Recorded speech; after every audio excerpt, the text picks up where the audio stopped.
திடீர்னு பார்த்தீங்கன்னா முன்னாடி நாள் சாயந்தரம் உட்காந்து ஃபேமிலி எல்லாரும் பேசிட்டு இருந்தோம். அப்போ வந்து சட்டுன்னு ஒரு 5 to 10 months தான் இருக்கும்னு நினைக்கிறேன். அந்த டயத்தில் எடுத்த டெசிஷன் தான் பார்த்தீங்கன்னா தஞ்சாவூர் போகலாம், போகிற வழியில் அப்படியே அங்கே இருக்கிற தஞ்சாவூரை சுற்றி இருக்கிற எல்லா திவ்ய தேசங்களுக்கும் போகலாம் அப்படின்னு சொல்லிட்டு டிசைட் பண்ணிட்டு கிளம்பிட்டோம். நெக்ஸ்ட் டே மார்னிங் பார்த்தீங்கன்னா ஷார்ப்பாக ஒரு 7:30 to 8 கிளம்பிட்டோம். அன்னைக்கு பார்த்தீங்கன்னா நாங்கள் கிட்டத்தட்ட வந்து ஒரு 4-5 கோவில் போயிருந்தோம். எல்லாமே திவ்ய தேசங்கள் தான்.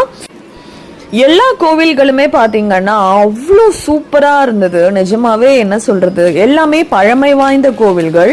என்றைக்குமே நம்ம வந்து இந்த மாதிரி பழமையான கோவில்களுக்கு போனோம்னு வச்சுக்கோங்களேன், அந்த கோவிலில் இருக்கிற அந்த அமைதி, அது மட்டும் இல்லாமல் அந்த கோவிலில் சுற்றி இருக்கிற அந்த பாசிட்டிவிட்டி ஃபீலே பார்த்தீங்கன்னா நம்மளை வந்து ரொம்ப என்ன சொல்றது திருப்திப்படுத்தும், மன அமைதி கொடுக்கும் அப்படின்னு சொல்லுவேன். ஒரு 4-5 பெருமாள் கோவில் போயிட்டு நான் சேவிச்சுட்டு பார்த்தீங்கன்னா இப்போ நம்ம வந்து தஞ்சாவூர் ரீச் ஆகிட்டோம். தஞ்சாவூர் பெரிய கோவில் பாருங்க, வாழ்க்கையில் ஒரு தடவையாவது கண்டிப்பாக போக வேண்டிய ஒரு ஸ்தலம் அப்படின்னு சொல்லுவேன். ஏன் சொல்கிறேன் அப்படிங்கிறத நீங்கள் கண்டிப்பாக நீங்கள் அங்கே போய் லைவாக பார்க்குறப்ப உணர்வீங்க, எவ்வளோ அழகான சிற்பங்கள். தேங்க்ஸ் ஃபார் வாட்சிங்.